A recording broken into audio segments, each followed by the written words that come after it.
Hello and welcome. You have found your way here to Boring History for Sleep. A quiet place, a sanctuary from the noise and the hurry of your day. There is nothing you need to do now. Nothing to solve, nothing to plan. You have given yourself this time, and this time is for rest. So I invite you to settle in. Let your body grow heavy. Feel the support of the mattress beneath you, the comfort of the blankets around you. Take a slow, deep breath. And as you exhale, feel the tension of the day beginning to unspool, letting go, piece by piece.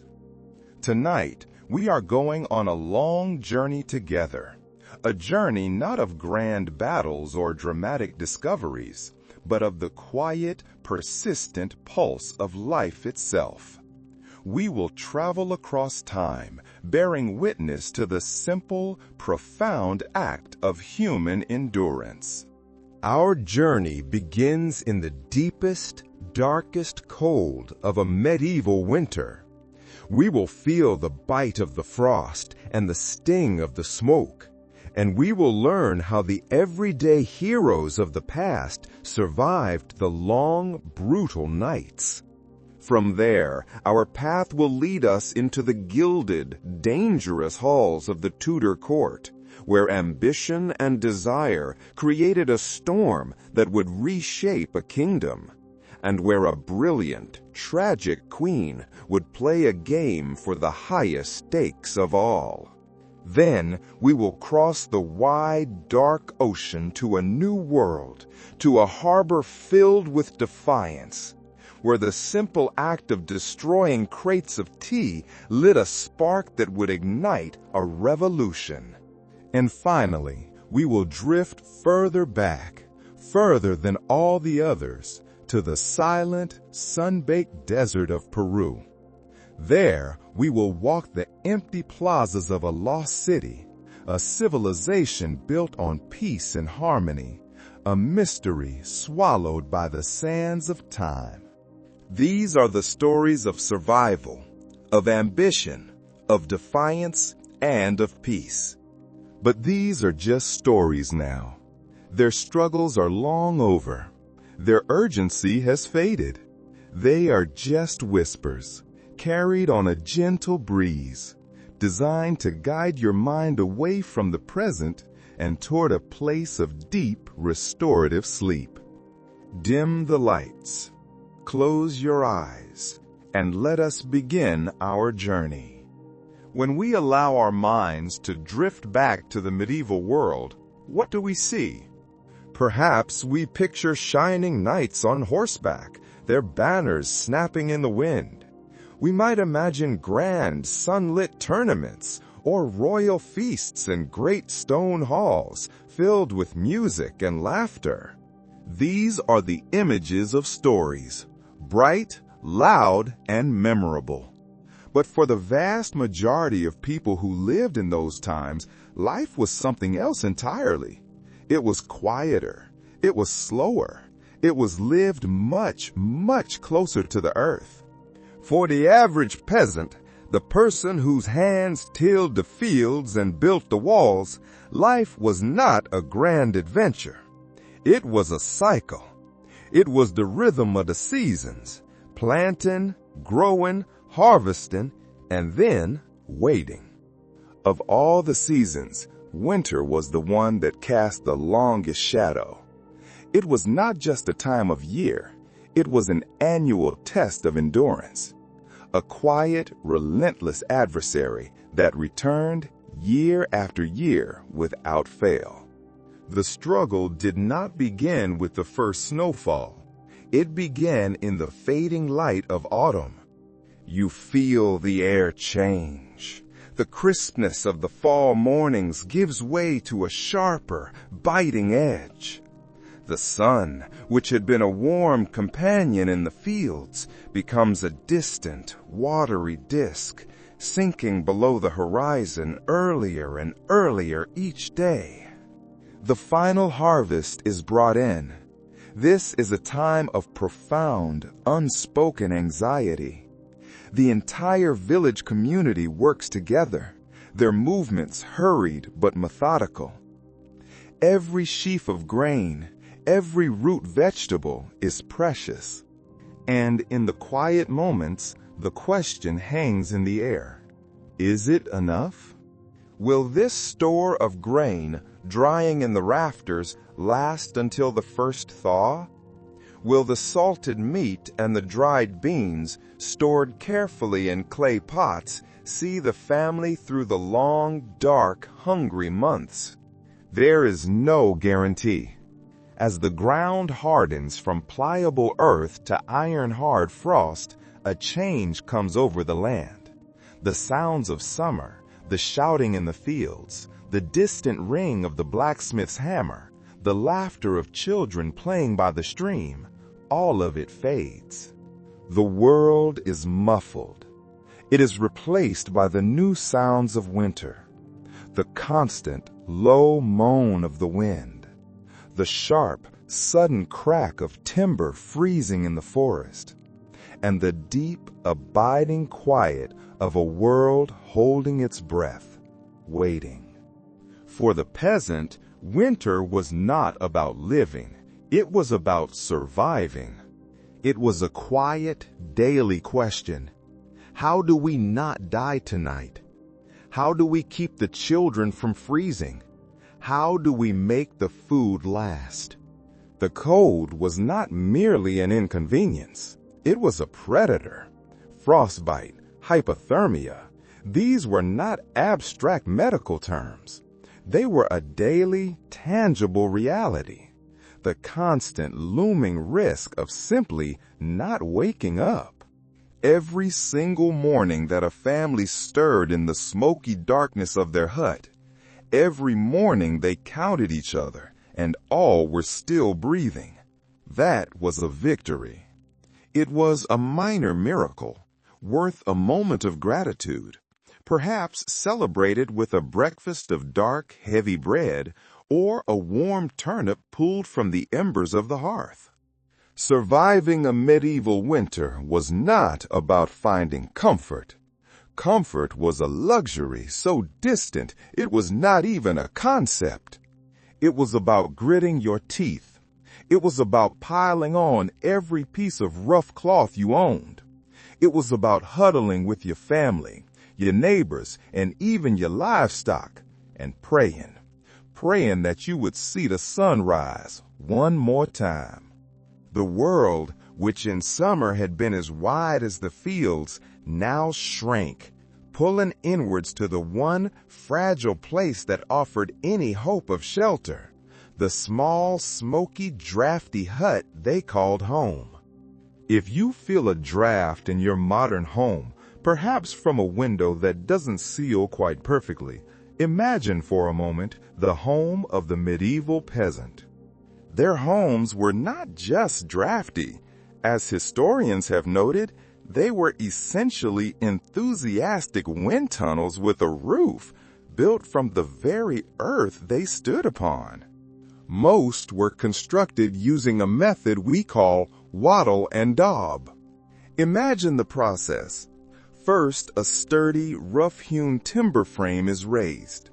Then, between the main posts, a lattice of thin, flexible sticks like hazel or willow is woven. This is the wattle.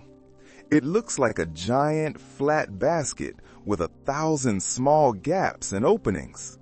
This woven wattle wall is then daubed. This daub was a thick, sticky plaster, a practical recipe of whatever the land offered. It was a mixture of wet clay, straw or animal hair to act as a binder, and animal dung. The dung was not a sign of uncleanliness. It was a crucial, valuable ingredient. It was cheap, readily available, fibrous, and sticky, an excellent insulator and binder that helped the daub cling to the wattle. The whole family might be involved in this, slapping this cold, wet mixture onto the woven walls, pushing it into every crack, smoothing it with their hands or simple wooden tools. But no matter how lovingly this daub was smeared, it was a constant battle against the elements. The mixture would dry and crack. Small pieces would fall out. The wind, the cold winter wind, was a living, insidious thing. It found every tiny crack, every new gap, and it whistled and shrieked its way into the one-room home. It swirled around the floor, a constant, moving river of cold air, ensuring that no one ever got too comfortable. And then there was the roof. Thatched roofs, woven from bundles of reeds or straw, looked charming and picturesque in our storybooks. The reality was different. After months of heavy rain and snow, the thatch would become waterlogged, heavy, and compressed. It would sag and it would leak. A persistent drip, drip, drip into a wooden bucket or onto the compacted earth floor was the constant soundtrack to many winter nights. Windows, if they existed at all, were not made of glass. Glass was a luxury more precious than jewels. A peasant's window was often just a small square hole cut into the daub, which could be stuffed with a bundle of rags or straw at night. If you were more fortunate, you might have a simple wooden shutter, or perhaps a piece of thin animal hide, scraped and oiled until it was translucent, allowing a pale, milky, grim light to filter through, but doing very little to stop the cold. And finally, there was the floor beneath your feet. It was not wood, it was not stone. It was simply the earth itself, packed down hard by years of walking, sleeping, and living. When the rain and snow were heavy, moisture would seep up from the ground, turning the floor into a cold, muddy, slippery mess. In the depths of winter, every step inside your own home could feel like trudging across a frozen marsh. Cold from the leaking roof above, cold from the damp earth below, and cold from the wind that sliced through the walls from every side. It was a three-dimensional assault on the body's precious, hoarded heat. But they fought back. They were not passive victims. They packed the gaps in the walls with moss and handfuls of dried grass. They jammed old, greasy rags into the worst of the drafts. They were stubborn, they were creative, and they refused to give in. If the peasant's home had a single beating heart, it was the hearth. In the very center of this small, one-room hut, there was a fire. We must be very clear about what this was. It was not a cozy, brick-lined fireplace set neatly into a wall. It was not a grand stone mantel where a family might gather. And most importantly, in the vast majority of peasant homes, there was no chimney. A chimney was a complex, expensive piece of architecture. The peasant's hearth was far simpler. It was a shallow pit dug into the center of the earth floor, or perhaps a flat, circular arrangement of stones. Here, a small, stubborn, precious fire would be kept alive. The fuel was whatever could be gathered: sticks, branches, peat if you lived near a bog, or, if you were lucky, a precious, seasoned log of dry wood which burned slower and hotter. And with no chimney, the smoke did its best. It billowed upwards, thick and gray, into the dark, vaulted space of the rafters. It hung in the air, a constant, hazy cloud. It looked for any escape it could find, Perhaps a small, purpose-built hole in the thatch, or the gaps in the roof, or the cracks in the very walls it was meant to be warming. Often, the easiest path for the smoke was to simply hang in the air, filling the small room with a constant, acrid sting. Imagine the atmosphere inside. Your eyes would water. Your lungs would feel the rasp of the smoke. Over time, everything, your clothes, your hair, your skin, the very walls, would be coated in a thin, greasy layer of black soot. It was not ideal for breathing. It was not ideal for one's long-term health. But this constant, choking smoke had its own grim advantages. It did a great, if unintentional, job of fumigating the thatch, driving out fleas, lice, and other unwanted biting guests. The hearth was the center of this small universe. It was not just for warmth. It was the kitchen. A single iron pot, perhaps the most valuable object the family owned, would hang over the flames. In it, a thin soup, a pottage of oats, turnips, and onions might bubble all day, providing a meager, warm substance. It was the only source of light.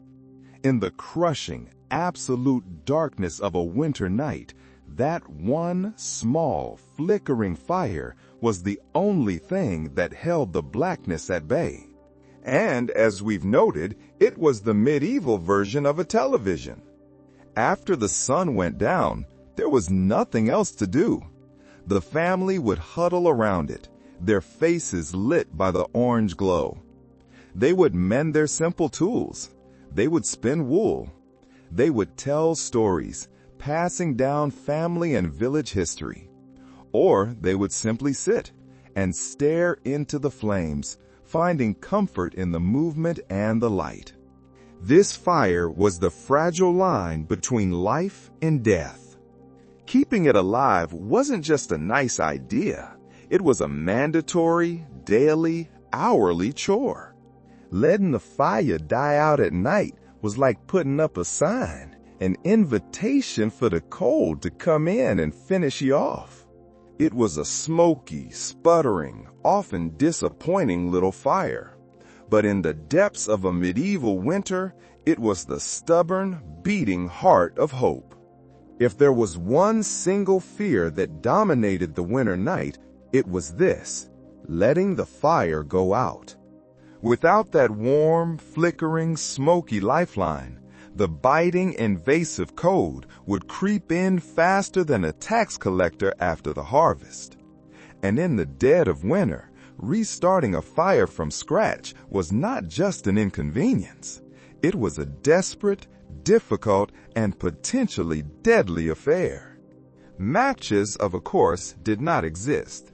Lighters were the stuff of pure fantasy. Rekindling a fire meant starting from zero. Imagine the scene. It is 4 o'clock in the morning. The hut is pitch black and so cold you can see your breath hanging in a cloud in front of your face. Your fingers are numb, stiff, and clumsy. You must take your piece of flint and your small piece of steel and strike them together, over and over and over, hoping to shave off a single precious spark. You must then guide that spark onto a tiny, delicate piece of tinder, a bit of dried fungus or linen charcloth. You hold your breath, you blow gently, trying to coax that tiny spark into a fragile, glowing ember. Every failed attempt, every spark that dies in the cold is a small, cold stab of panic. Now add to this a hungry baby crying, or a wolf howling in the distant frozen woods. So peasants became very, very smart about their fire. They learned the crucial nightly ritual of banking the embers. This was not a financial term. It was a technique of preservation, a domestic art passed down from parent to child. Just before the family settled down into their communal huddle for the night, the last person awake, perhaps the mother or a grandparent, would perform this ritual. They would carefully sift through the ashes of the hearth.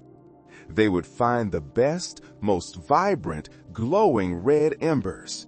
Then, they would gently, carefully bury these embers under a thick mound of gray, insulating ash. The ash acted like a perfect fitted blanket. It insulated the glowing coals from the air.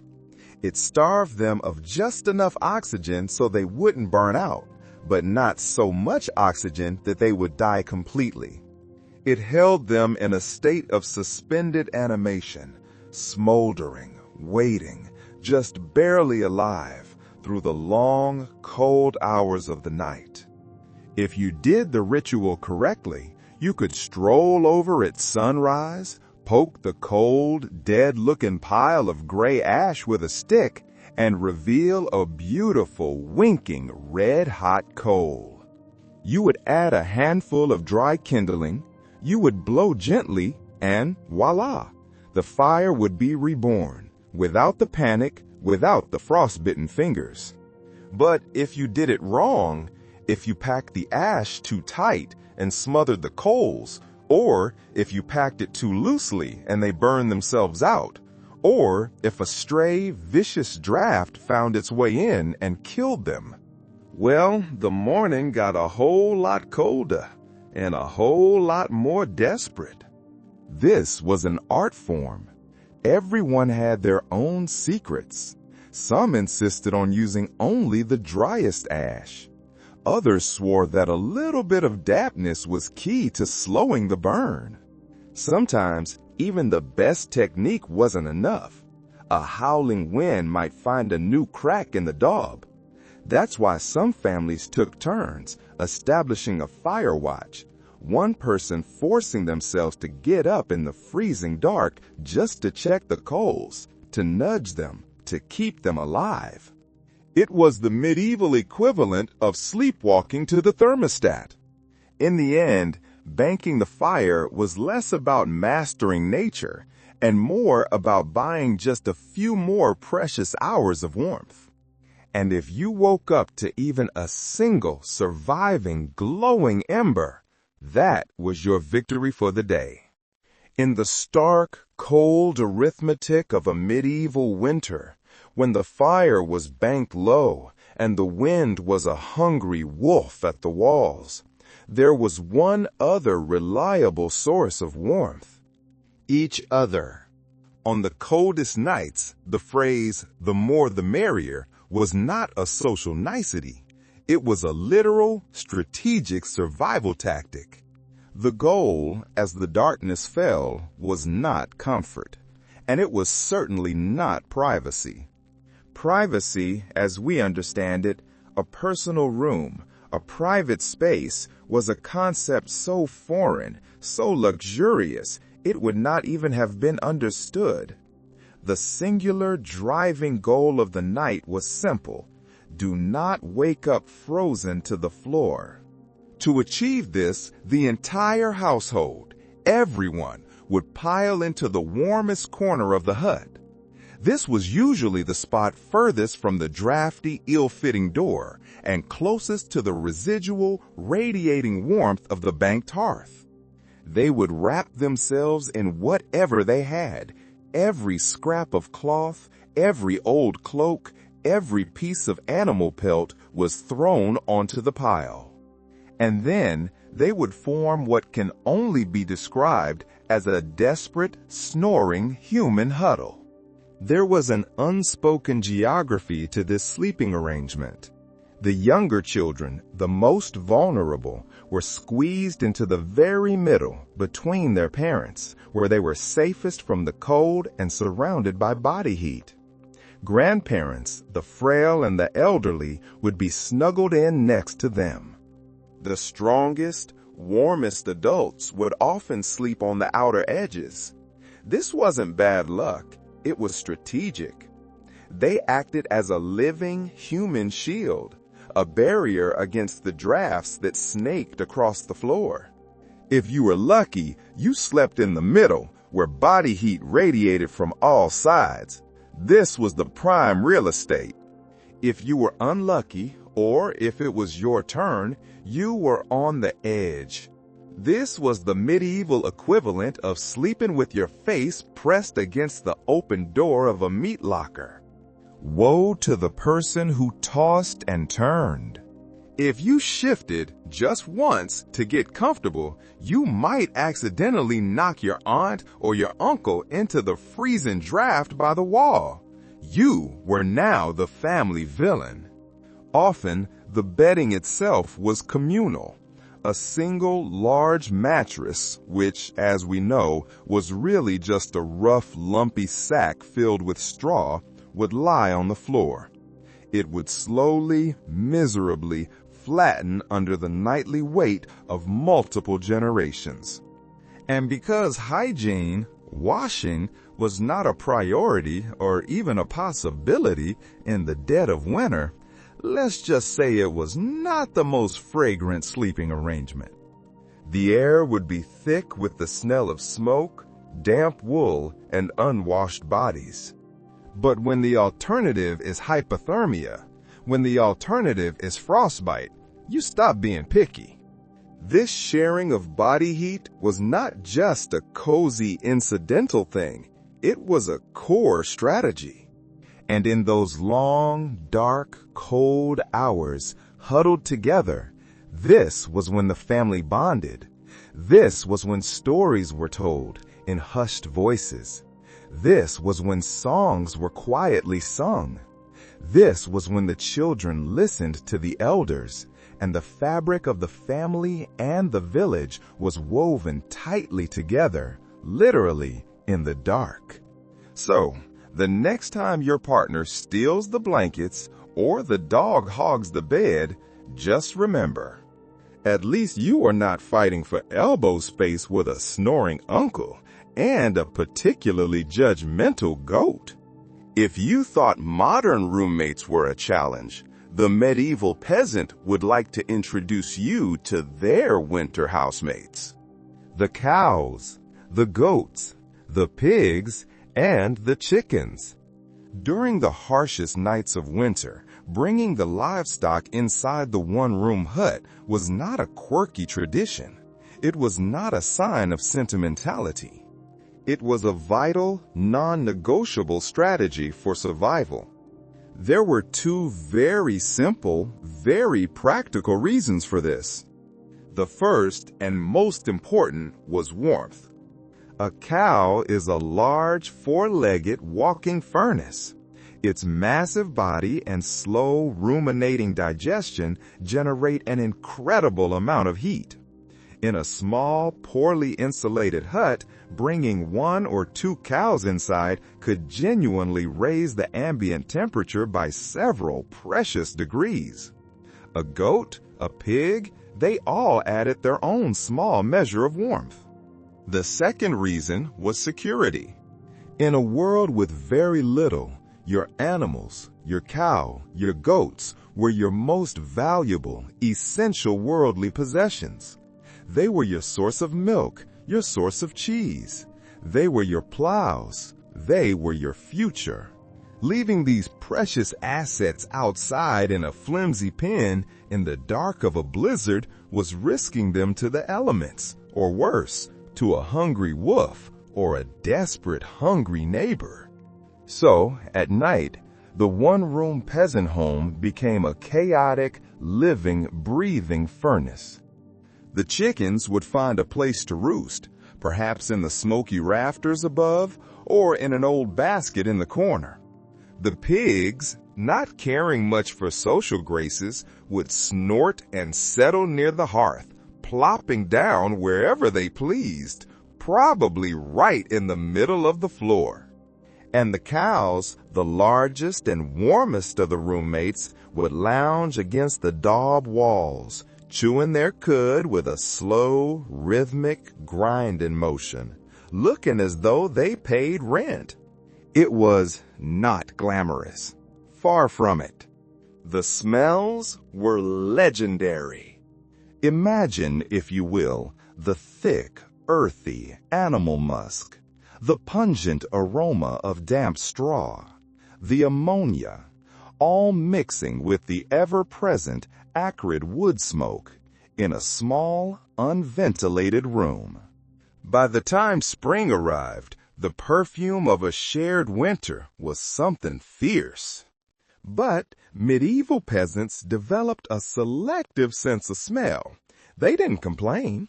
They understood with a deep, practical wisdom one uncomfortable truth. The more animals you had inside, the fewer frozen toes you would have in the morning. Of course, sharing your bedroom with a farm was not without its hazards.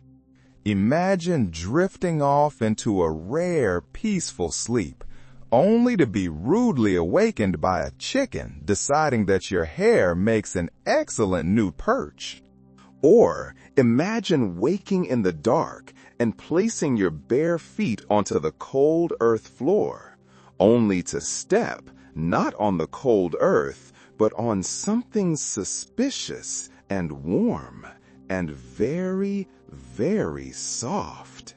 Yes, medieval mornings were full of surprises. But despite the noise, despite the smells, and despite the occasional hoof to the ribs in the middle of the night, the peasants understood the simple math. Cold kills, and a cow provides warmth.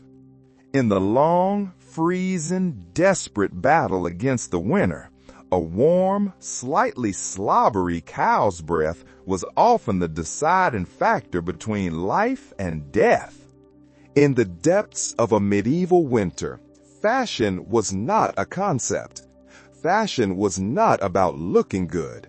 It was, quite simply, about not dying. Peasants were not flipping through the latest trends from Paris or Milan. They were layering, piling on cloth as if they were preparing for a personal battle against the Grim Reaper himself. The rule was simple. If you owned it, you wore it. Sometimes you wore it all at once. Let us build this outfit layer by layer from the inside out. The first layer against the skin would be a basic undertunic. It was likely made of rough, scratchy, unbleached linen. It was probably not very clean. Over that, you would wear a thicker woolen tunic. Wool was the miracle fabric of the medieval age. It is itchy, yes. It is heavy, but it has a magical property. It retains a significant amount of its insulating warmth even when it gets damp. And in a world of leaking roofs and damp-seeping floors, you were always damp. If you were fortunate, you owned a second woolen tunic, which you would wear on top of the first. Then, add to this some rough-spun leggings or hose that likely sagged at the knees and were tied to a belt. Over this entire assembly, you would drape a heavy, thick wool cloak. And if you were truly lucky, if you had status in your village, you might have a patched-up sheepskin with the wool still on to throw over the top like a prized trophy. Boots, sturdy leather boots, were a profound luxury. Many peasants simply wrapped their feet in layers of cloth, old greasy rags, and then stuffed them into simple wooden clogs or shoes with leather soles and cloth uppers. If the cold still bit through, you just added another rag, and you truly hoped, that you wouldn't lose a toe to frostbite. And now, we must address the issue of washing these layers. Washing your clothes in the middle of winter was, quite simply, a fool's errand. It was dangerous. It meant trekking through the snow to a frozen stream or well. It meant smashing a hole in the ice. It meant plunging your hands into water so cold it felt like fire. And then you would have to wait 2, 3, perhaps 4 days for your only set of clothes to dry in the smoky, frigid, damp air of your hut. All the while, you would have nothing. Most peasants, wisely, decided that smelling like a combination of smoke, sweat, unwashed bodies, and goat was a very, very small price to pay for not freezing solid. Interestingly, this lack of washing had an unintended bonus feature: insulation. As the days and weeks of winter wore on, the layers of clothing would become saturated. Grime, natural body oils, soot from the fire, and good old-fashioned mud, all of it would build up on the fabric. This natural, greasy, grimy armor, this holy filth, as some called it, would clog the tiny gaps in the fabric's weave. It made the clothes more wind-resistant and better at trapping the body's precious heat. It was, in effect, a medieval high-tech jacket, just much, much smellier. And finally, where did this layered person sleep? We have mentioned the bed. It was not a bed as we know it. It was, if you were lucky, a rough wooden frame. On this frame, you would place a large sack, a pallias, and you would stuff it full of whatever you could get: straw, hay, or old dried rushes from the riverbank. That's it. No memory foam, no orthopedic support, no five-star hotel experience. Just a crunchy, lumpy, slightly pokey mess that smelled faintly of barnyard and regret. Every toss and turn in the night brought a delightful, crinkling, rustling soundtrack. This straw mattress wasn't just uncomfortable, it was a temporary ecosystem. Over time, the straw would flatten, grow moldy from the damp, and attract a whole host of bedfellows. Fleas, lice, and other charming critters loved straw bedding almost as much as the peasants did. But as humble, as infested, as uncomfortable as these beds were, they were lifesavers. That thick pile of straw, that island of dried plants on the floor, provided one final, crucial insulating layer, separating the sleeping, huddling bodies from the frozen, heat-sucking, damp earth below. It was one more small, ingenious barrier in the long, cold, desperate war against the night. Let us very gently leave the smoky, crowded, earth-floored hut of the medieval peasant. Let the image of the human huddle, the smell of damp wool and livestock, fade into the mists of the past. Our journey now carries us forward in time, forward by several hundred years to the early 16th century. The world is changing. The grip of winter is still harsh, but for some, the rules of life are different. For the fortunate, life is no longer just a simple, brutal struggle against the elements.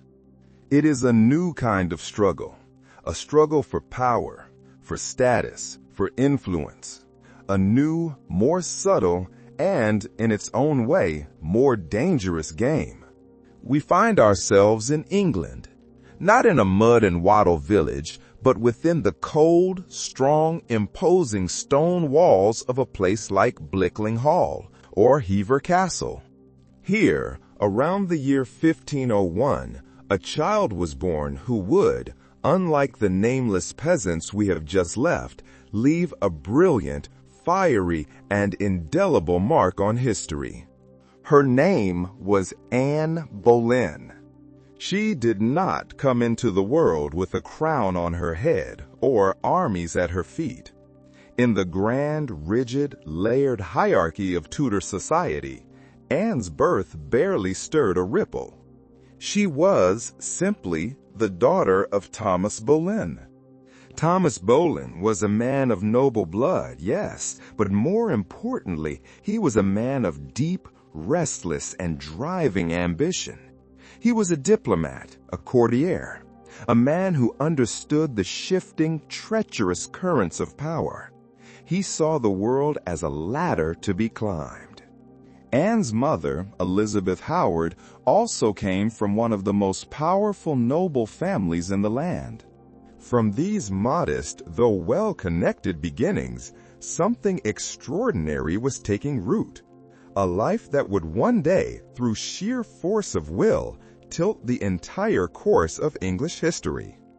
While the peasant's life was a daily struggle against the cold, Anne's life would be a struggle against the intricate, unwritten, and unforgiving rules of the royal court. The cold she would one day face was not that of the wind, but of political disfavor. The survival she would fight for was not for warmth, but for status, for influence, and ultimately for her life. The game was different. The stakes were just as high. And for Anne, that game began not in England, but in the glittering, sophisticated, and polished courts of mainland Europe. From a very early age, Anne Boleyn was set apart, not by her family's great wealth, but by her mind. She was clever, she was spirited, and, by all accounts, she was magnetic. Her ambitious father, Thomas, recognized this potential in his young daughter. She was not just a girl to be married off. She was an asset to be polished, a tool to be sharpened. And so he sent her abroad, to the continent, to receive an education that few English girls of her time could even dream of. First, she served as a maid of honor to Margaret of Austria in the glittering formal court of the Netherlands. Here, in a world of complex European alliances and subtle diplomatic dances, Anne, still just a young girl, absorbed the art of politics. She learned refined manners.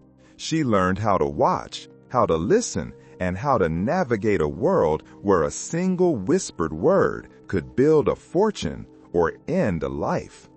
But it was in France that Anne's brilliance was truly polished to a hard, captivating, dangerous shine.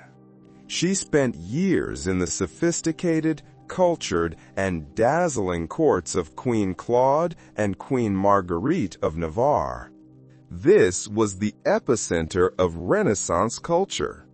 While other young noble women of her station back in England were perfecting their embroidery, their posture, and their quiet obedience, Anne was mastering other arts. She mastered the art of conversation, the art of intrigue, the art of fashion, of elegance, of flirtation, and of devastating, intelligent wit. She learned the language of influence. She learned how to command the attention of a room, not with loudness, but with charm, without ever seeming to seek it. She read books. She debated ideas. She absorbed the music, the art, the poetry, and the effortless sophistication of the French. By the time she returned to England, in the early 1520s, Anne was something rare, and to the English court, something foreign. She was not a classic, demure English beauty. The standard of beauty at the time was pale, blonde, blue-eyed, and placid. Anne was the very opposite. She was arresting. She had thick, dark hair. She had dark, sparkling eyes that flashed with intelligence and purpose. She had a quick, musical voice and a way of moving, a way of holding herself that suggested a will and a mind just barely concealed beneath the layers of courtly grace. Anne Boleyn did not just enter a room, she changed its gravity. At a time when a woman's fate was almost always sealed by birth and by the marriage her father arranged for her, Anne refused to drift quietly into an arranged, obscure marriage. She had seen the power that charm and intellect could wield in the courts of Europe, and she fully intended to use that knowledge at home. She was no longer just Thomas Boleyn's daughter. She was a player in a much larger game. When Anne Boleyn arrived at the English court, she was unlike anyone the Tudor nobility had ever seen. In a world filled with pale-faced, modest, and obedient English roses, Anne was a sudden electric presence, unpredictable, unconventional, and impossible to ignore. Her dark hair, her bold eyes, and her quick, sharp, French-polished wit set her apart from the gentle, quiet ladies who filled the court of King Henry VIII. At first, she played the role that was expected of her. She took her place as a maid of honor to the Queen, the devout, beloved, and respected Queen Catherine of Aragon. But even in the Queen's shadow, Anne's presence flickered like a candle too bright to snuff out. She danced with a continental grace that others lacked. She spoke French with the ease of a native. She laughed with a confidence, a self-possession that few women of the court dared to display. Men noticed.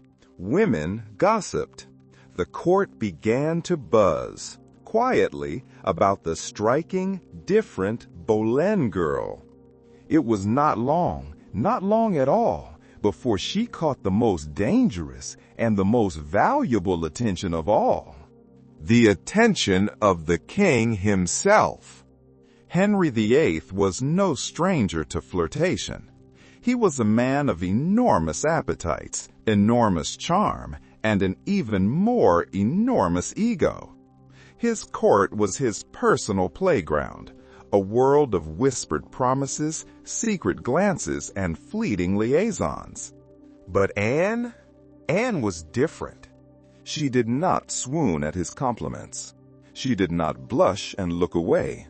She did not fall eagerly and gratefully into his arms, as so many others had, including, for a brief time, her own sister, Mary. Instead, Anne challenged him. She teased him.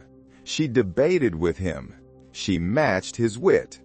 And, most importantly, and most devastatingly, she refused him. Henry, a king, a man used to instant adoration and instant gratification, a man who had never been denied anything, was utterly captivated. The more Anne held him at arm's length, the deeper and the more obsessively he fell. Letters began to pass between them. Letters that still exist today. Letters filled with the king's declarations of love, his growing frustration, his deep, aching longing. He offered her the most powerful, unofficial position at court, the position of maîtresse en titre, the one official royal mistress. This was a position of immense wealth, power, and influence. Anne, astonishingly, said no. She would not be just another conquest. She would not be another forgotten mistress, cast aside when the king's passion cooled. Her ambition, forged in the courts of Europe, saw a much, much higher prize. It was a gamble so audacious, so breathtakingly bold, that it stunned the entire court. If Henry wanted her, truly wanted her, he would have to make her his wife. He would have to make her his queen. The king, of course, was already married. But Anne Boleyn had made her move. She had placed her bet, and she did not flinch. What began as an intense, electric flirtation between a restless king and a captivating courtier now spiraled inevitably into a national, and then international crisis. Henry VIII was not merely besotted, he was obsessed. And in his obsession, he was now willing to tear apart the very fabric of England's religious and political life, a fabric that had held for 1,000 years. The king's single-minded desire to marry Anne Boleyn hit a rather significant and immovable snag. Namely, he was already married.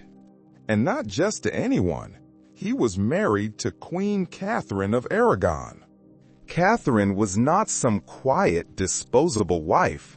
She was the daughter of the great Spanish monarchs Ferdinand and Isabella.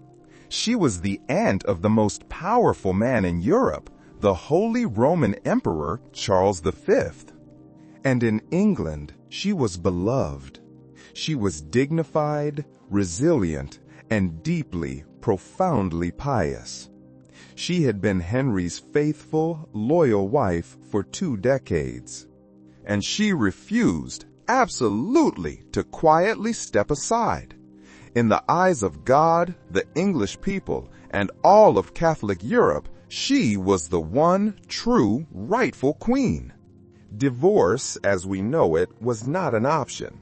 In the Catholic world, marriage was a sacrament for life. What Henry needed was an annulment, a declaration that his marriage had never been valid in the first place.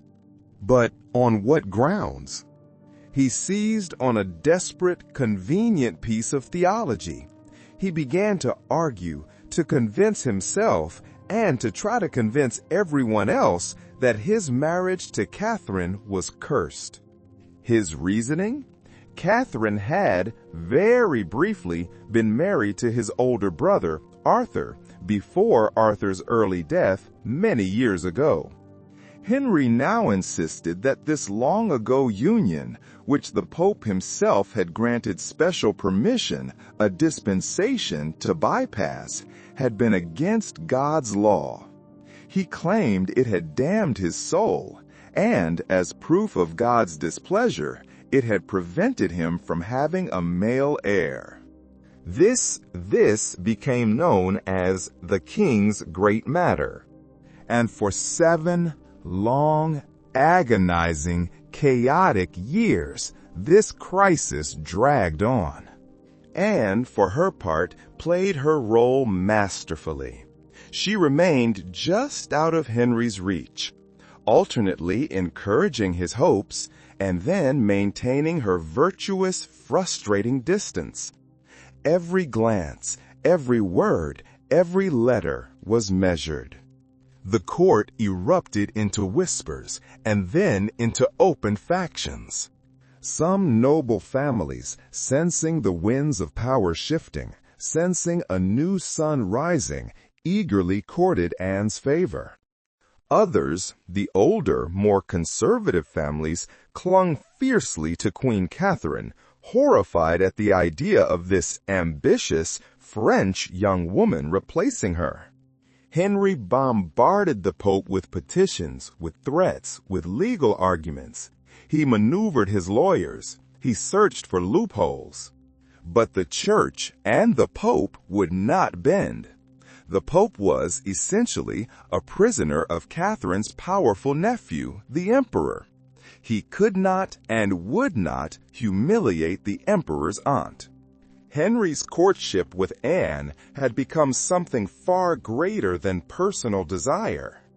It was now a direct challenge to the authority of the Pope, a challenge to the entire structure of the Church in England. Anne Boleyn was not just capturing a king's heart. She was, with Henry, dragging an entire, unwilling kingdom into the uncharted, dangerous, and revolutionary waters of the Reformation. There could be no turning back. After nearly 7 long, agonizing years of political maneuvering, religious scandal, and diplomatic chaos, Anne Boleyn's breathtaking, audacious gamble paid off. Henry, frustrated beyond all measure by the Pope's refusal, made a decision that would change the world.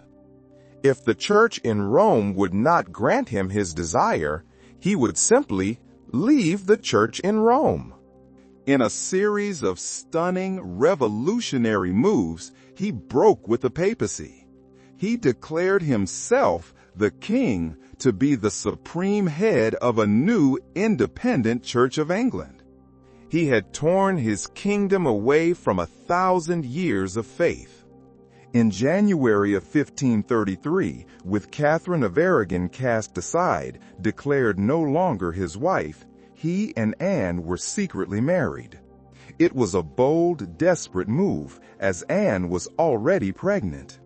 By June of 1533, Anne Boleyn was given a lavish, magnificent coronation at Westminster Abbey. She was crowned Queen of England. It should have been the single greatest moment of her life, the absolute pinnacle of her ambition, the ultimate victory.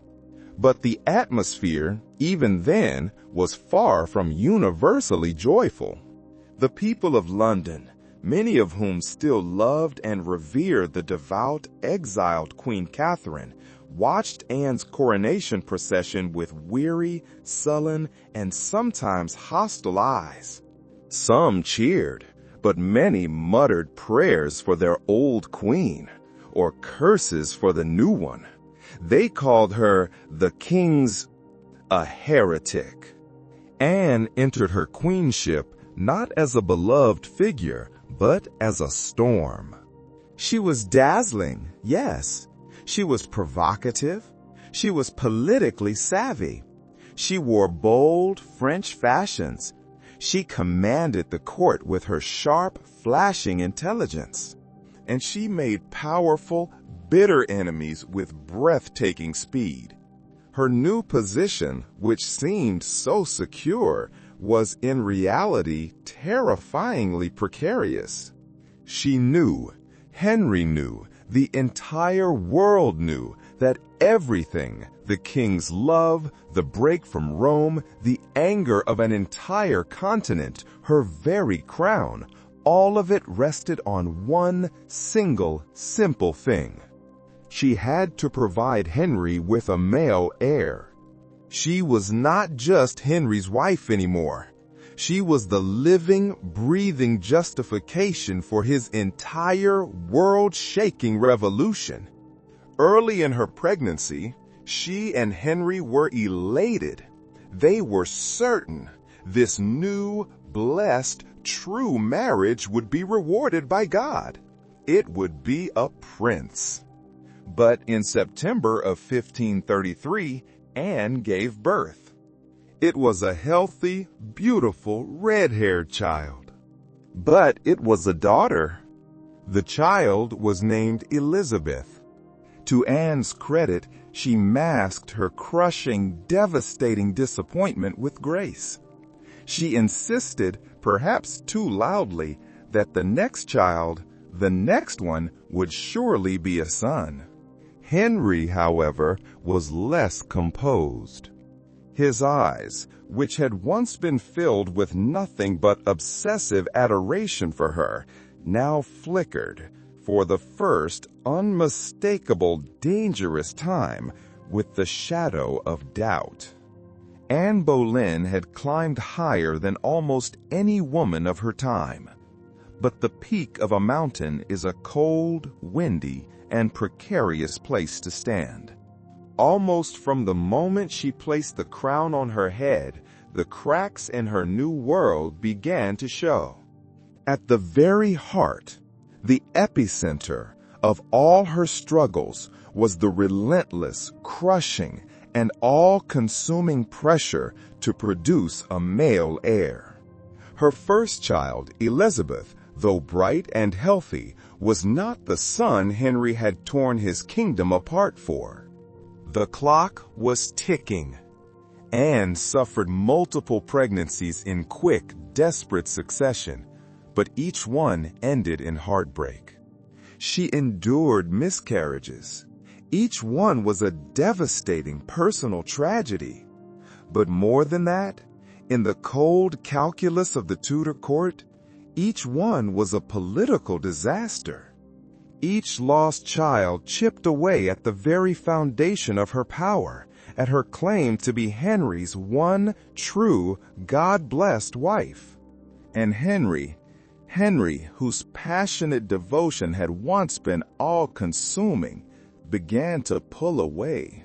His disappointment, heavy and cold, carved a deep, chilling rift between them.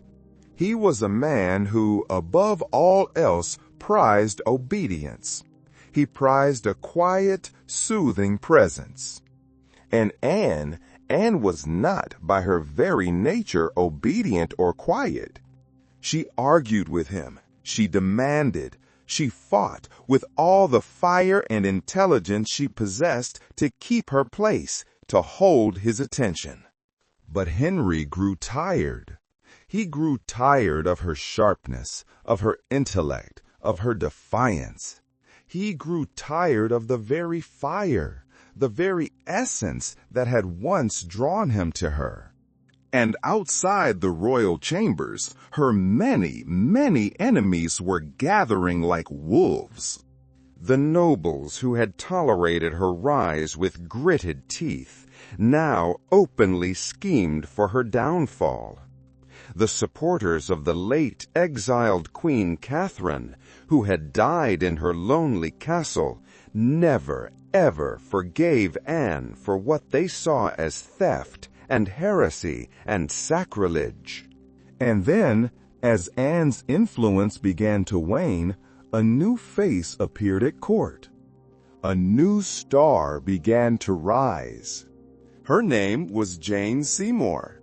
She was one of Anne's own ladies-in-waiting, and she was everything Anne was not. She was quiet. She was demure. She was pale, gentle, and submissive.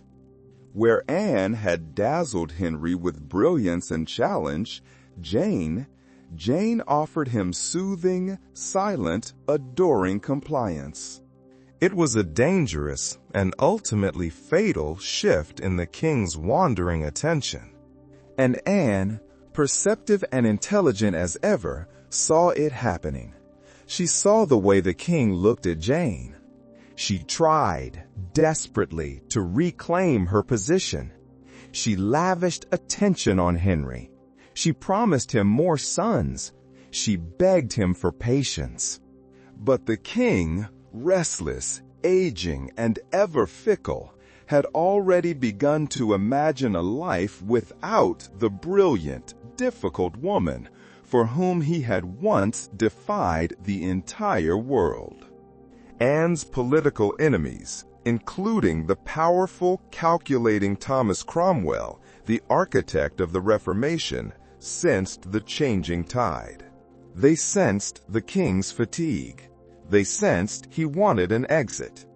And quietly, patiently, they began to lay the groundwork for her destruction. The queen, who had played the game of ambition so masterfully, was now finally losing.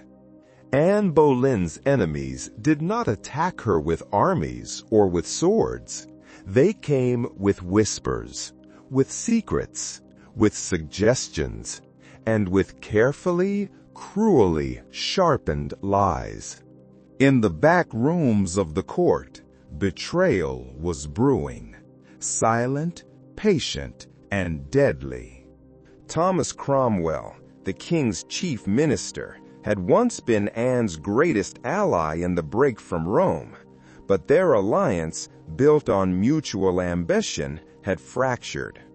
Cromwell wanted stability, and Anne's fiery personality, her political demands, her sharp temper, had become a liability. Cromwell, sensing that Henry was now utterly enchanted by the quiet Jane Seymour and desperately wanted an exit from his marriage to Anne, offered a solution. A divorce would be humiliating. It would be an admission that this great, world-changing marriage had also been a mistake. But what if? What if Anne could be removed not by divorce, but by disgrace, by treason? The accusations they began to gather were wild. They were monstrous. And to any clear, objective eye, they were unbelievable.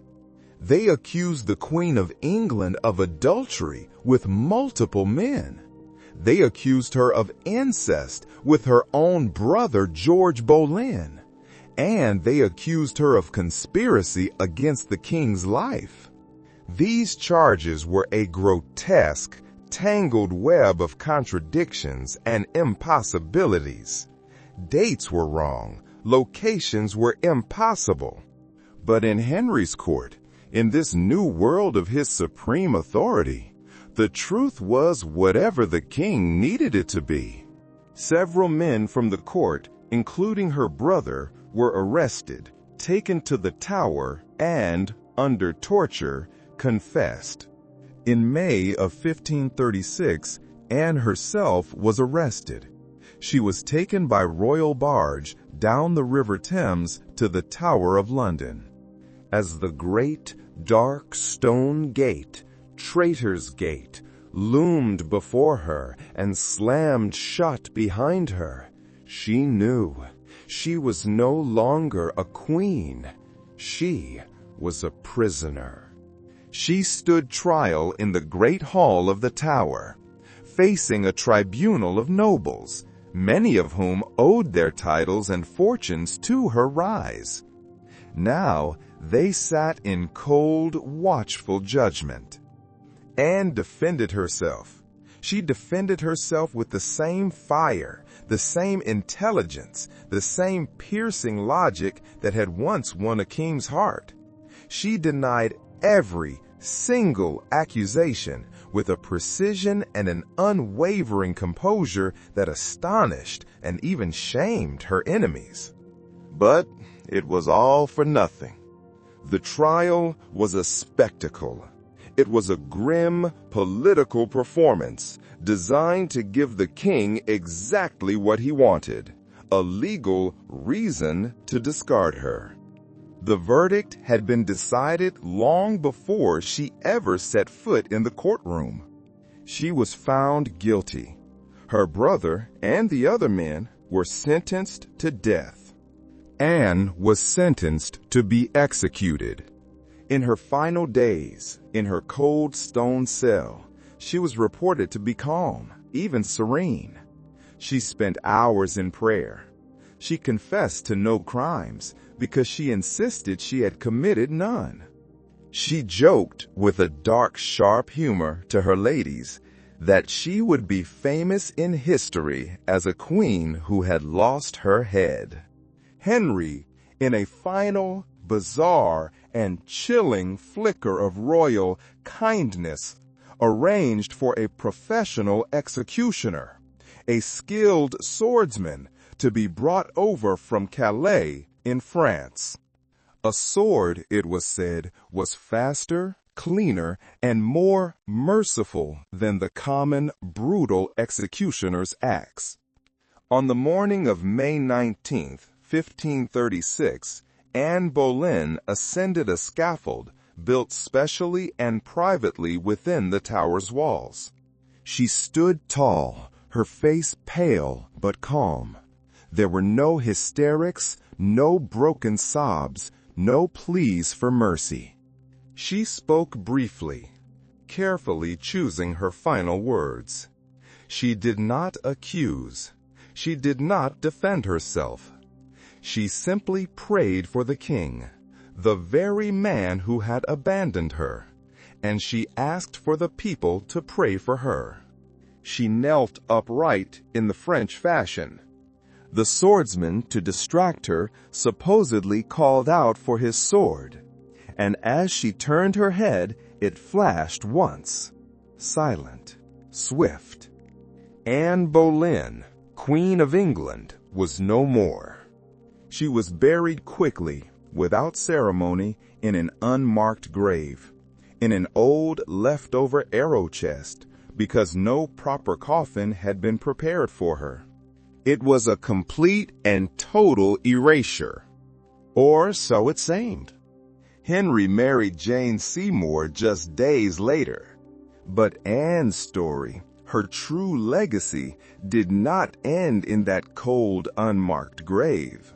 Her greatest legacy was the one Henry had dismissed, the one he saw as a failure. Her daughter, Elizabeth, the child whose birth had been such a bitter disappointment, would one day rise to become, perhaps, the greatest monarch in all of English history, Queen Elizabeth I. A queen who inherited her mother's fierce spirit, her sharp, brilliant mind, and her unyielding, unbreakable resilience. In the end, through her daughter, Anne Boleyn won. Let us leave the cold stones of the Tower of London and the tragic, ambitious queen who lost her head but won a legacy. We travel once more.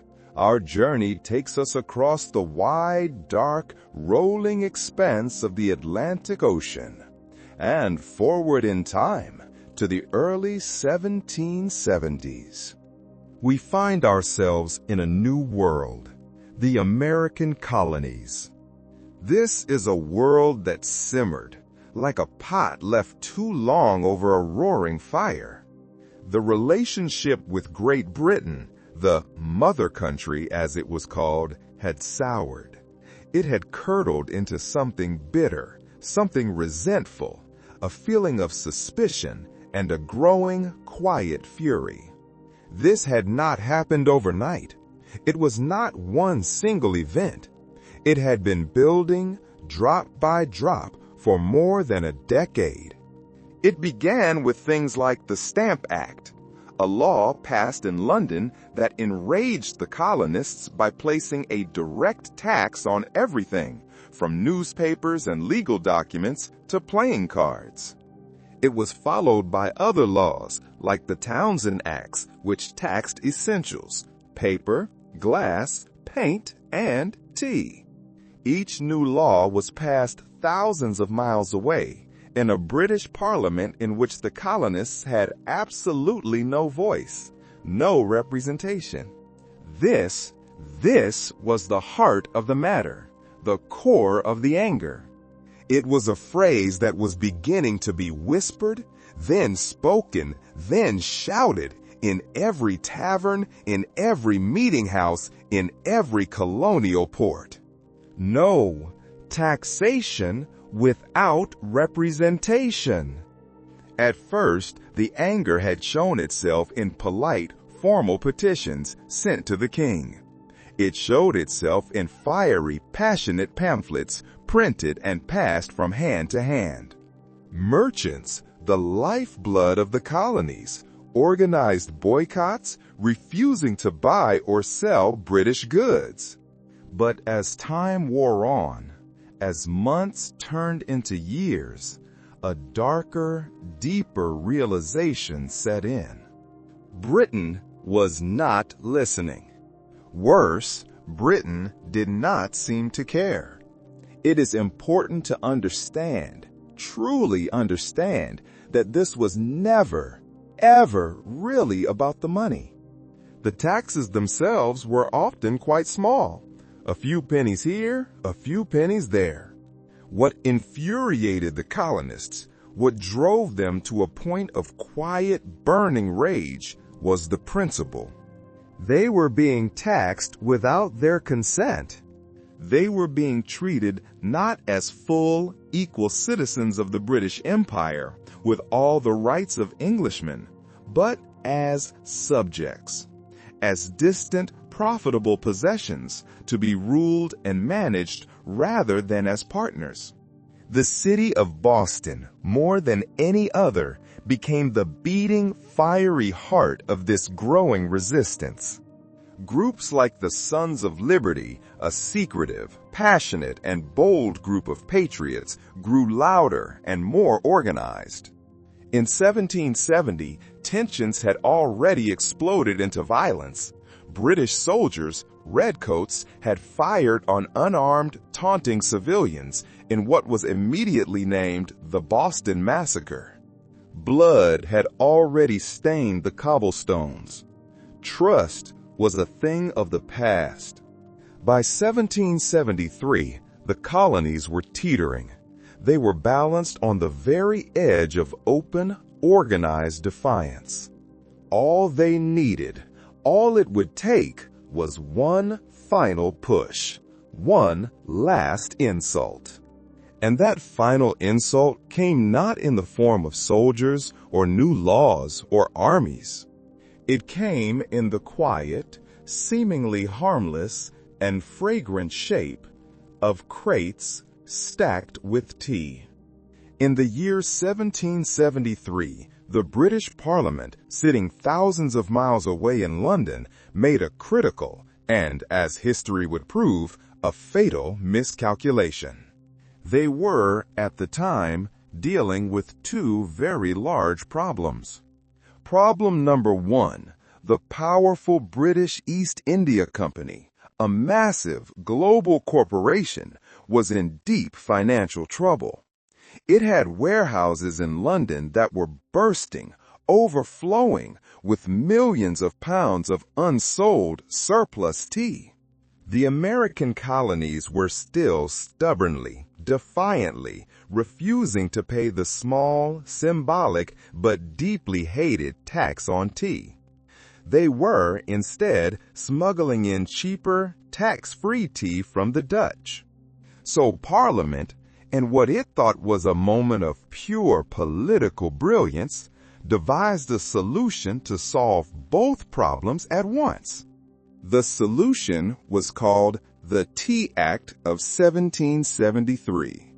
On paper, it looked like a fantastic deal for the American colonist. The Tea Act allowed the struggling East India Company to sell its tea directly to the colonies for the first time ever. It cut out all the middlemen, all the merchants in London, all the local wholesalers. This would, in turn, slash the price of the tea. It offered a luxury, high-quality product at a bargain. It would be cheaper than the smuggled Dutch tea.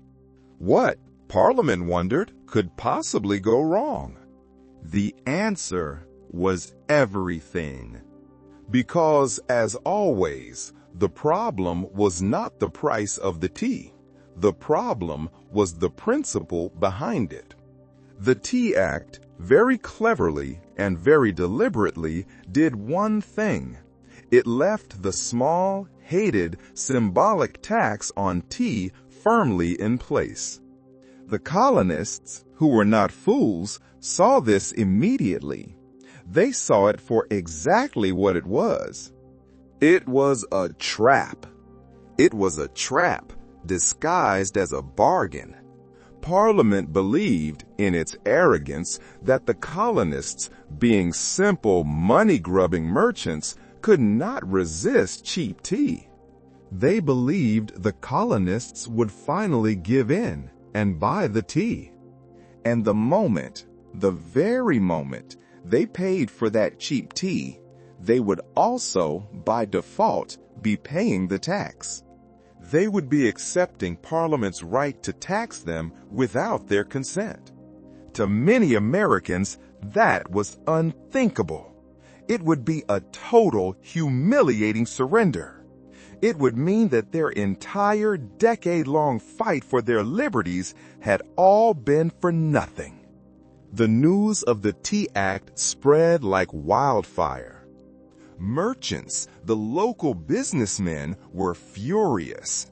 They saw their livelihoods threatened by a giant government-backed monopoly that would crush their local trade. Patriots, men like Samuel Adams, raged at the hidden, condescending, insulting message that the crown, the king, still believed it could buy their obedience for just a few pennies cheaper. In Boston, the reaction was especially and immediately fierce. Refusing this tea, all of this tea, became a matter of honor. It became a litmus test for your loyalty to the cause of liberty. Groups like the Sons of Liberty vowed, in public, that not one single chest of this East India Company tea would be unloaded, would be sold, or would be drunk on American soil. In other colonial ports, like New York and Charleston, they were successful. Ships carrying the controversial tea were met by angry, organized crowds and were simply turned away, forced to sail back to England. But in Boston, fate and a very, very stubborn royal governor would twist things differently. As the British tea ships, their sails furled, their anchors dropped, sat stubbornly in Boston Harbor, the city itself transformed. It became a powder keg. Every single day that passed, every hour, without a resolution, tightened the tension in the city to a breaking point. This was not a quiet protest anymore. Boston was not just resisting, it was preparing for a confrontation. In the taverns, in the churches, on the public squares, angry, anxious colonists gathered to debate, to argue, and to plan. What was to be done? The Sons of Liberty, led by the fiery, uncompromising voice of Samuel Adams and the wealthy, influential merchant John Hancock, moved swiftly to organize the resistance. The Old South Meeting House, the largest building in the city, became the nerve center of the rebellion. Thousands of people, farmers, artisans, blacksmiths, merchants, and laborers, crammed into the cold wooden hall. They filled every pew, every aisle. They spilled out into the streets, their breath fogging in the cold December air, all straining to hear the defiant, passionate speeches echoing from within. But while the people of Boston stood united, a clock was ticking, a legal and unavoidable clock. Customs law was very clear. It demanded that imported goods, like tea, had to be unloaded and the tax paid within 20 days of a ship's arrival.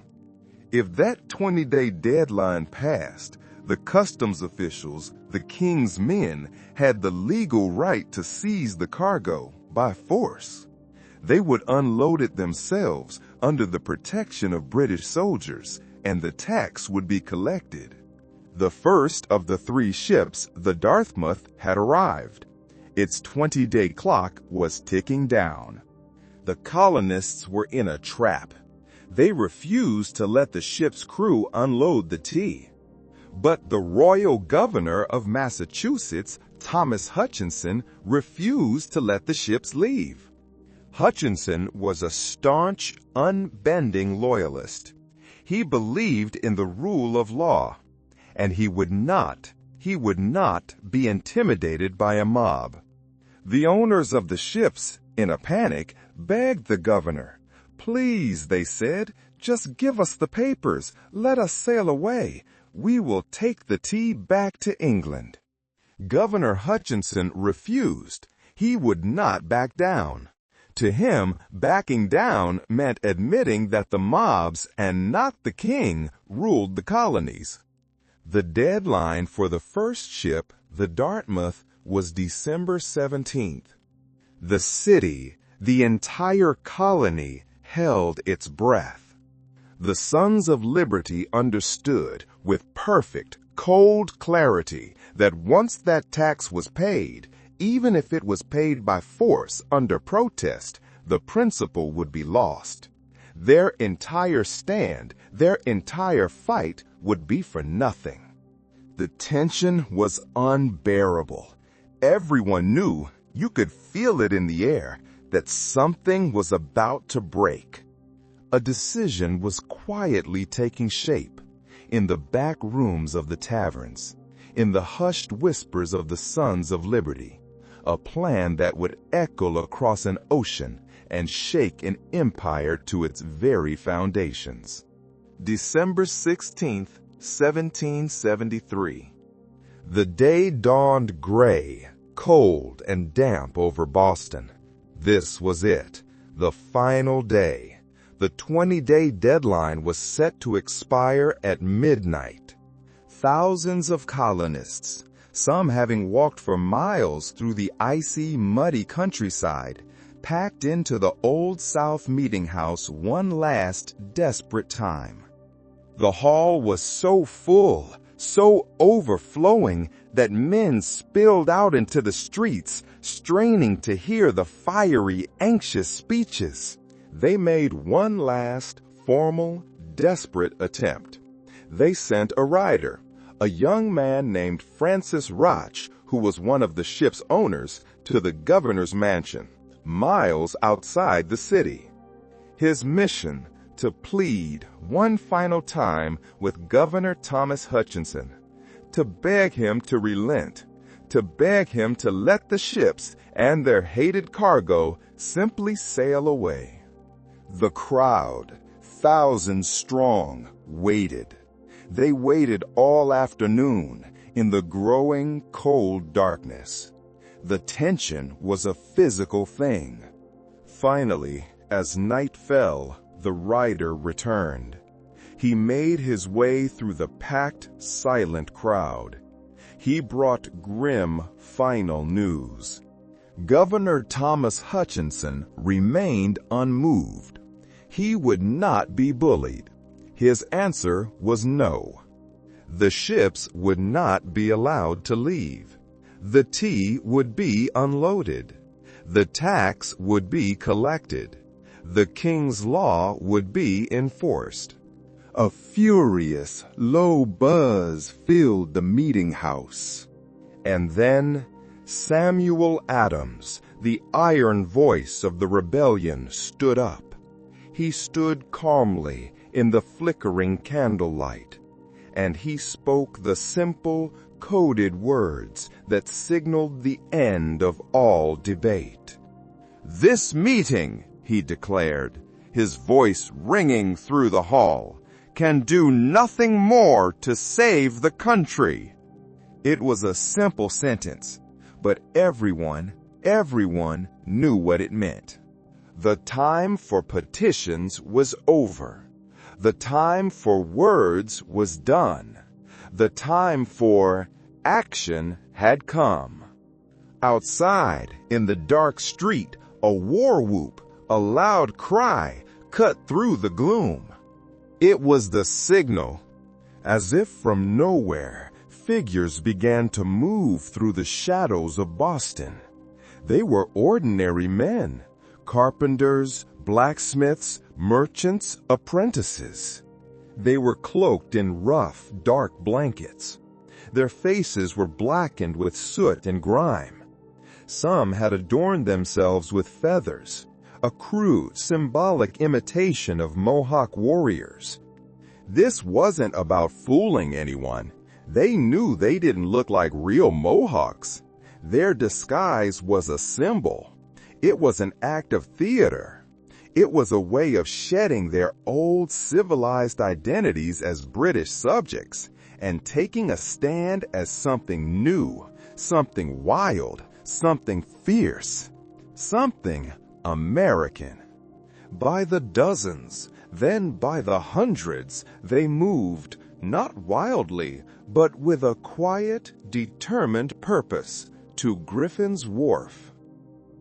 There, the three ships, the Dartmouth, the Eleanor, and the Beaver, lay anchored, their dark, silent shapes outlined against the cold water. There was no shouting. There was no drunken chaos. This was not a riot. It was a mission. It was a political protest carried out with a cold, calm, ruthless precision. Armed with hatchets and axes, the disguised colonists swarmed onto the ships. They overwhelmed the few crew members who offered no resistance. Then they began their work.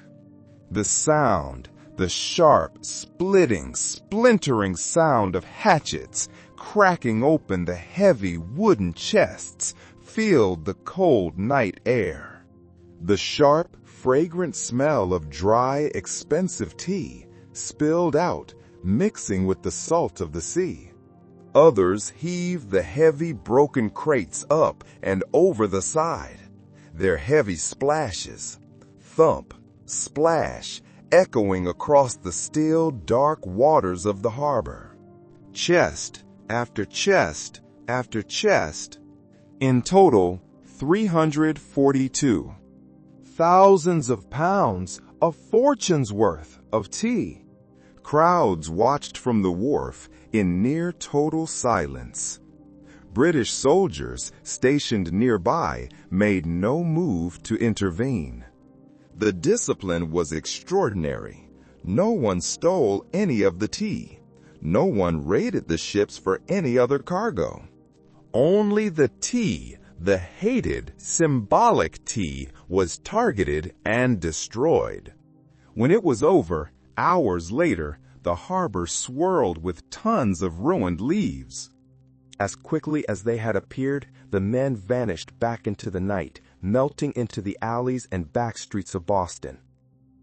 They left behind no names, no leaders, only the unmistakable, indelible mark of revolution.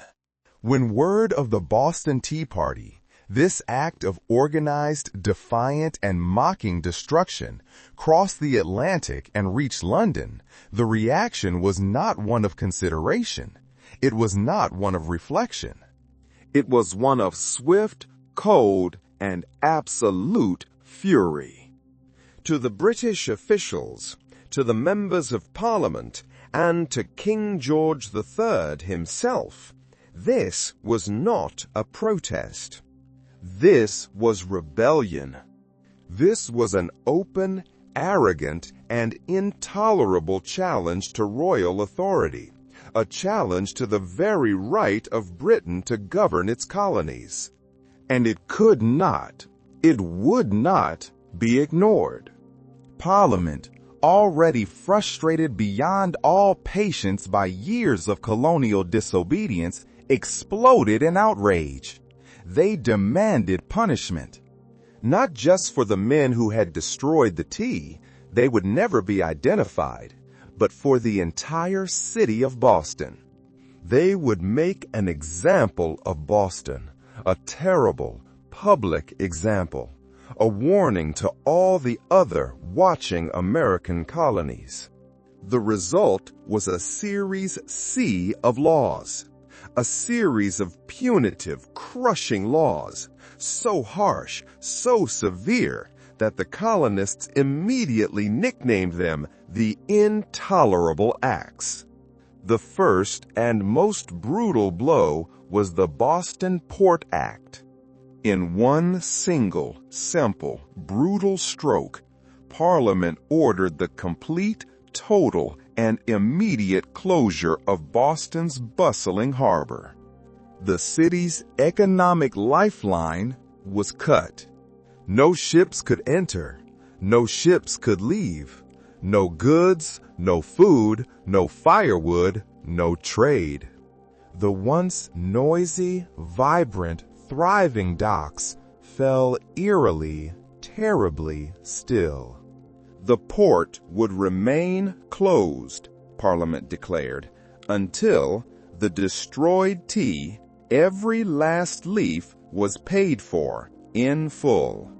But the punishment did not stop there. The Massachusetts Government Act ripped away the colony's long-held, cherished rights to self-governance. Their elected assembly was dissolved. Town meetings, the very heart of their democracy, were banned. The colony was placed firmly and directly under the king's appointed military governor. The Quartering Act forced the citizens of Boston to house, in their own homes, in their own inns and taverns, the very British soldiers who were there to subdue them. The message from Britain was clear and simple. Rebellion will be crushed. Liberty is a privilege, not a right. And we are in charge. But Parliament's heavy, clumsy hand had a profound and completely unintended effect. Instead of frightening the other 12 colonies into submission, it outraged them. News of Boston's suffering, its ports strangled, its people slowly beginning to starve, its government dissolved, its streets patrolled by redcoats, stirred a deep, profound sympathy and a righteous, burning anger throughout America. From Virginia to Pennsylvania, from South Carolina to New York, wagons filled with food, with grain, with supplies, and with money began to pour into Boston. What had once been a Massachusetts problem was now suddenly an American problem. In punishing Boston, Britain had hoped to make an example of them. Instead, they had made Boston a martyr. They had made Boston a symbol. And so, in September of 1774, something unprecedented and revolutionary happened. The First Continental Congress. For the very first time, representatives, delegates from 12 of the 13 colonies gathered under one roof in Philadelphia. They gathered to discuss a unified American response to Britain's aggression. In bringing the hammer down on Boston, Britain hadn't crushed a rebellion. It had welded 13 bickering, separate colonies into one. The age of protest was over.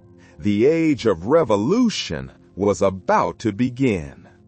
Let us leave the charged electric air of colonial Boston. Let the smell of salt and ruined tea and the looming shadow of a coming war fade from our minds. Our journey now takes one final and most profound leap. We travel back, not by hundreds of years, but by thousands. We drift back, past the birth of the Roman Empire, past the golden age of classical Greece. We go back before the first massive stones of Stonehenge were raised on the English plain. We go back to the very dawn of human civilization, to the same time that the first towering pyramids of Giza were rising from the Egyptian sands. We find ourselves in the dry, arid, dusty valleys of coastal Peru. Here, a city rose, a city of immense pyramids, of sprawling plazas, of complex, organized life.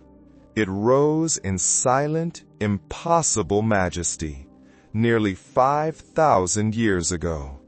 It thrived for 1,000 years, and then it faded.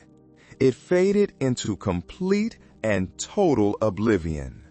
It was swallowed by the sands of the desert and utterly, completely forgotten by history.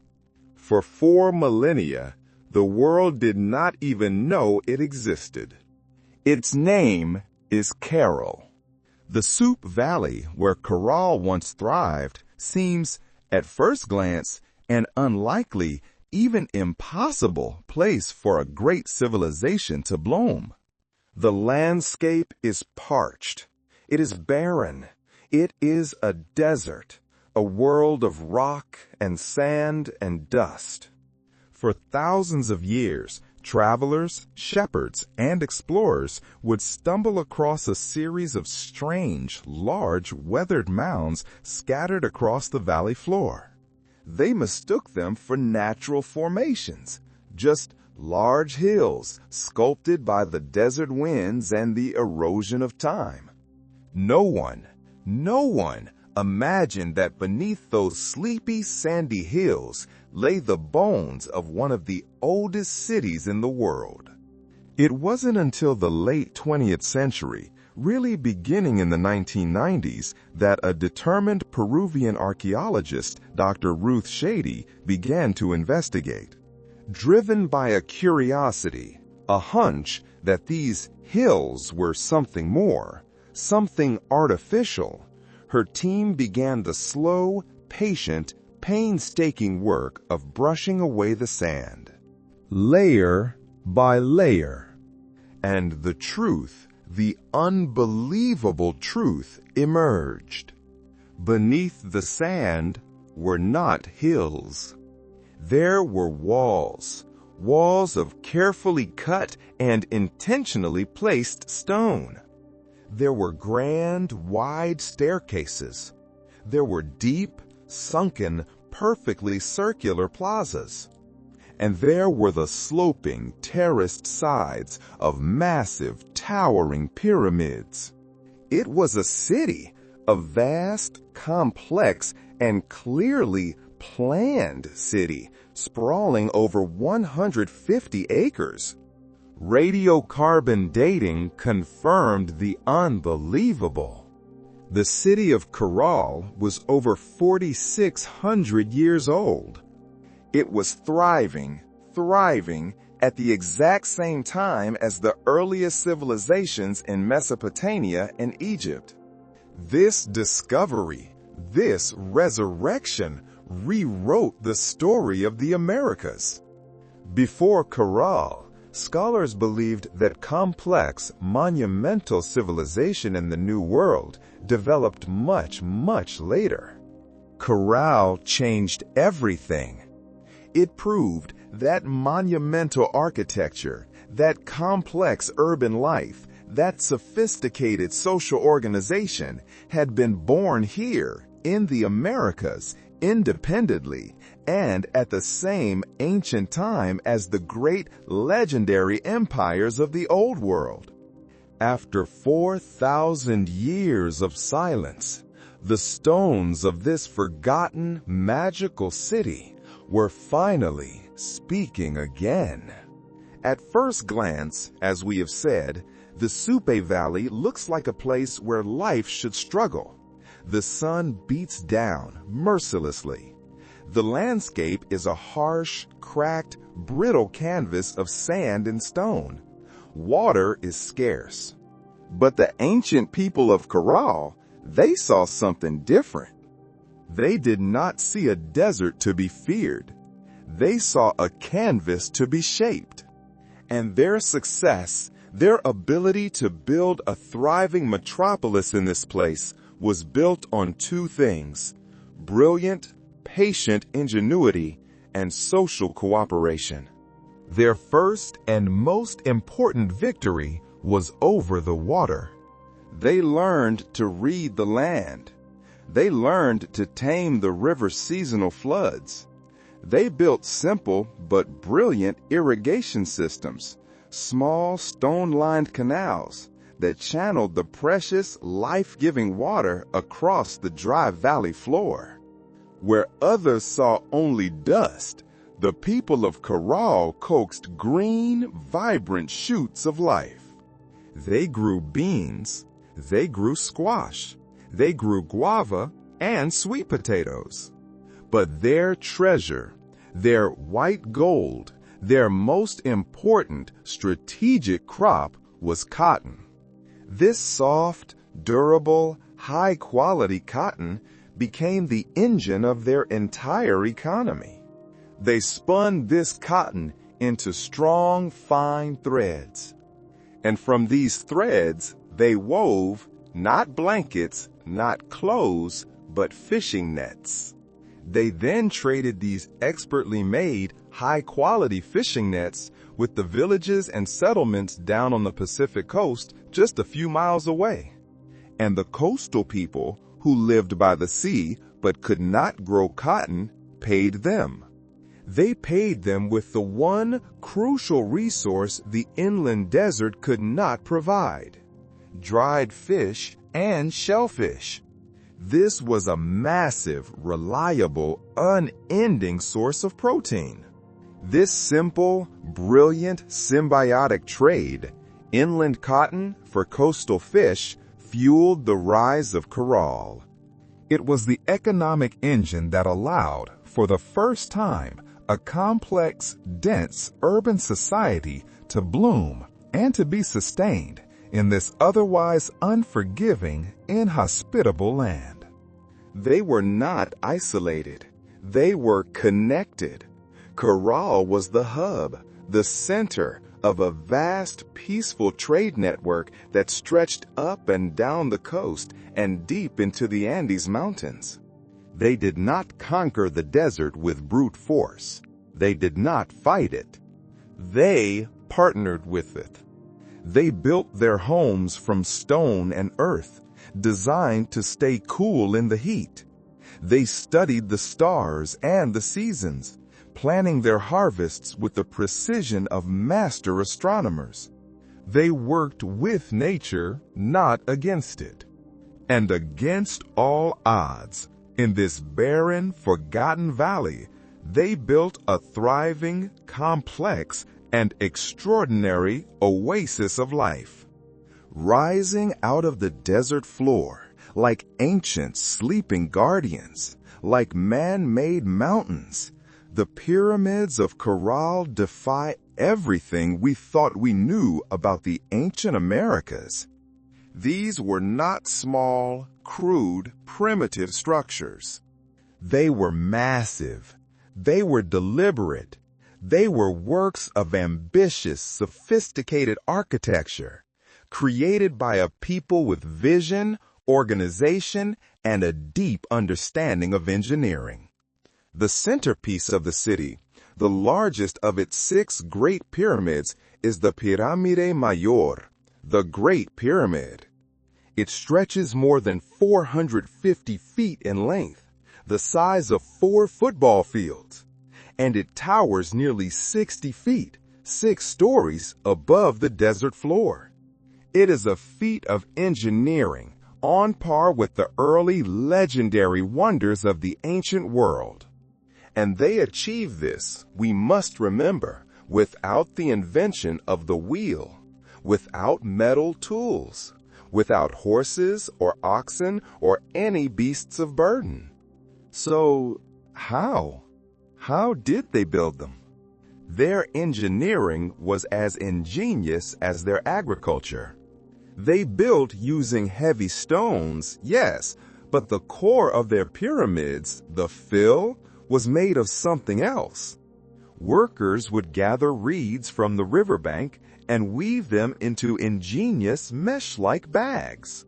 These bags, which archaeologists call shikras, would be filled with heavy stones and rubble. Then these shikras, these rock-filled bags, would be stacked layer upon layer to create the massive, stable interior of the pyramids. This shikra construction was a work of pure, intuitive, unwritten brilliance. Because Coral, as we've noted, lies in a region that is prone to violent, powerful earthquakes. These flexible, rock-filled bags packed inside the pyramids acted as seismic shock absorbers. When the earth shook, the entire massive monument could shift and wobble and dissipate the seismic energy, rather than cracking and breaking and collapsing. They had mastered 5,000 years ago earthquake-resistant architecture. But even more profound than how they built was why they built. Unlike the great, famous pyramids of Giza in Egypt, the pyramids of Coral were not tombs. They were not sealed, dark monuments built to honor a single dead ruler. They were the opposite. They were open. They were public. They were centers of ceremony, of power, and of public communal life. Broad, elegant staircases led up to wide, flat temples and gathering spaces on their summits. This is where rituals were held, where fires burned beneath the endless starry Peruvian sky.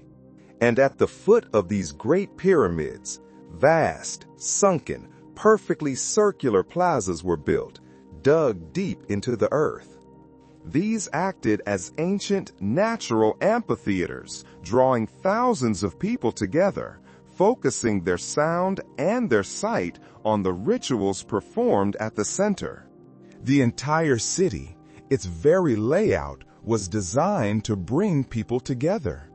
It was a society that prized community and order, a people deeply spiritually connected to one another and to the cosmos. As archaeologists, led by Ruth Shady, carefully, painstakingly uncovered Corral, as they brushed away the sands of millennia, they began to notice something. Or rather, they began to notice a profound, a stunning lack of something. Among all the ruins of this vast, complex, 5,000-year-old city, something is completely and totally missing. No weapons have been found. No spearheads, no arrowheads, no war clubs, no shields. Furthermore, the city, this vast, wealthy urban center, has no defensive walls. There are no fortifications, no battlements, no watchtowers, no dry moats, no sign of any kind of a military stronghold. There are no mass graves hinting at bloody conquest or internal strife. There are no murals, no carvings depicting warriors or battles or bound prisoners, scenes so common in other ancient civilizations. The conclusion, based on all the evidence, is as stunning as it is simple. Corral was a society built on peace. For 1,000 years, an entire millennium, it rose and it flourished, not through violence, not through conquest, not through fear, but through cooperation, through trade, and through a shared, unifying spiritual belief.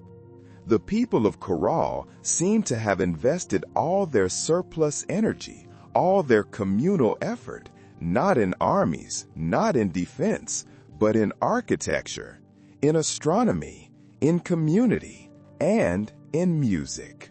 Their pyramids were not monuments to a military victory. They were centers of celebration, of worship, and of governance. This was a civilization that chose to gather rather than to conquer, to negotiate rather than to destroy. And instead of weapons, archaeologists found something else entirely. Something that speaks directly to the very soul of this ancient, gentle people. Buried in the dry, protected ruins of the temples, they uncovered a treasure trove. They found 32 flutes, exquisitely, beautifully carved from the hollow bones of condors and of pelicans. They found whistles, crafted from deer antlers. They found small, simple drums stretched with animal hides. These were not simple toys. They were crafted with care. They were tuned to specific musical notes. They were designed to carry sound, a high, keening, beautiful sound across the wide, sunken plazas.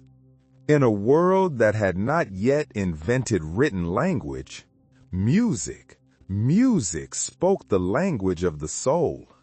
Imagine it. Imagine standing in the twilight in that high desert valley, the low, soft thrum of drums rising at dusk, the high, pure, haunting sound of the bone flutes echoing off the great stone pyramids. Hundreds, perhaps thousands of people gathered in the plazas, their faces lit by the glow of ceremonial fires.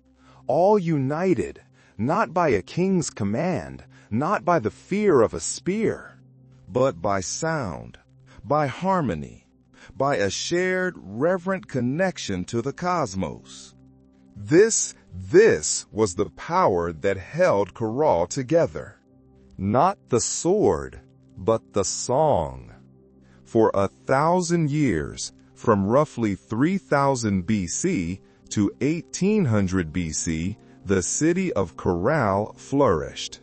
It was a beacon, a humming, vibrant, peaceful beacon of music, of trade, of engineering, and of harmony in the high desert sands. And then, almost without a trace, it was abandoned.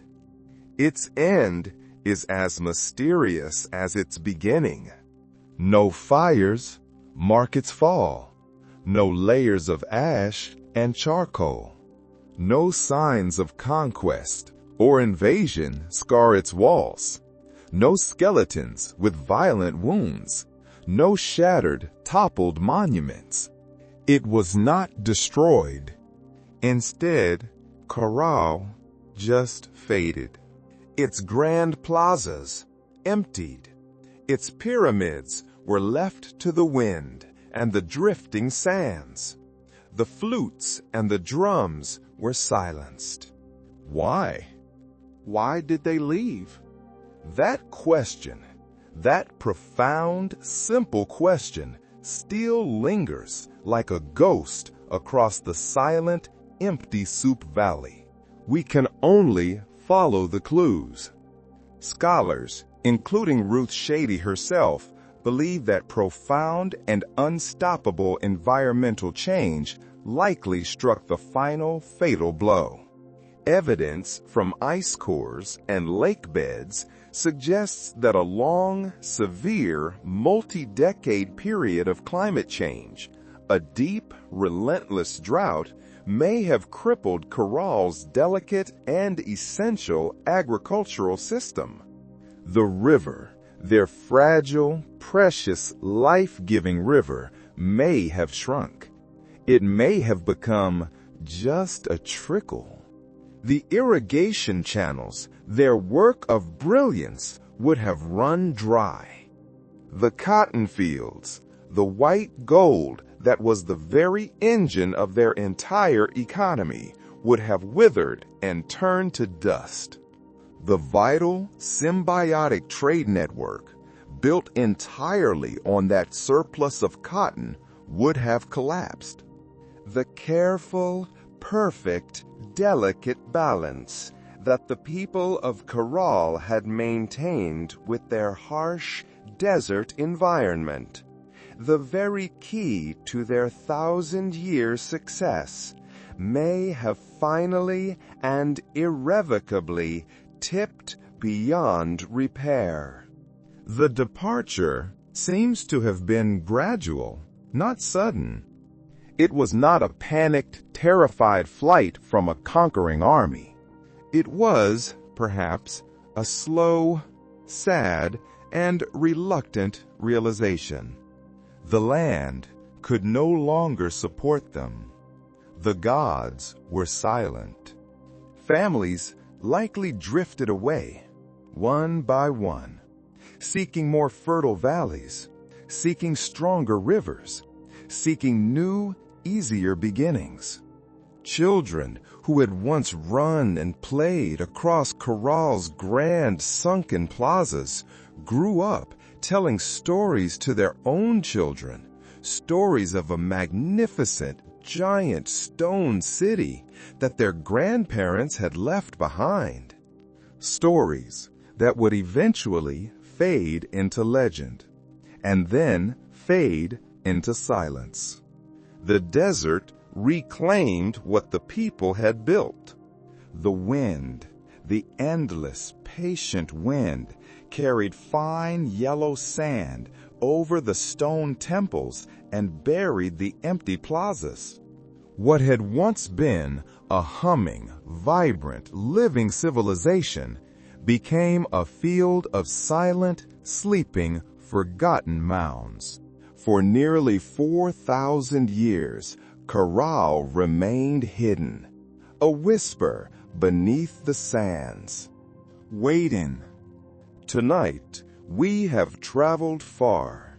Our long, slow journey together is coming to an end. We have felt the biting, invasive cold of a medieval winter. We huddled for warmth in a smoky, dark hut, our survival and the survival of our family hanging on a single, fragile, banked ember. We have walked the cold, stone, whispering halls of the Tudor court. We bore witness to the fiery, brilliant rise and the quiet, tragic fall of a queen who changed a kingdom, all for the sake of ambition and love. We have stood on a dark, cold, moonlit wharf in Boston. We heard the sharp, sudden crack of hatchets and the heavy, quiet splashes of defiance as a few determined people chose a principle over peace. And we have drifted at last back and back to the silent, sun-baked plazas of Corral. We stood in awe of a city built on harmony, engineered for endurance, and ruled not by the spear, but by the song.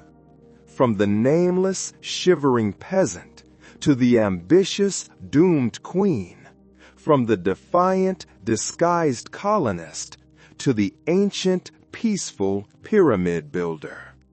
A single golden thread connects them all. It is a thread of raw, stubborn human ingenuity, a thread of unbreakable, quiet endurance. They all faced worlds of profound and daily uncertainty. They faced the struggle of the cold, the danger of the court, the tyranny of an empire, and the slow, creeping death of the desert. And they adapted. They fought back. They endured. Their stories, which were once so loud, so urgent, so filled with cold and fear and passion, are now quiet. Their struggles are long, long over. Their urgency has faded. Their legacy is simply the world we now inhabit. And as you lie here now, in your own bed, in your own warm, safe, and comfortable room, you can feel the profound and gentle contrast. The battles of the past have given way to the peace of this present moment. The endless, freezing, anxious night of the peasant has given way to your own comfortable, restorative darkness. Their stories are told. Their day is done. You can let them go now. You can let the details fade. Let the names, Anne, Henry, Samuel, let them drift away. Let the places, the hut, the tower, the harbor, the desert, let them dissolve like so much sand, like so much smoke, like so much tea on a dark, quiet harbor. There is nothing left to do. Nothing but to rest. Thank you for listening. Good night.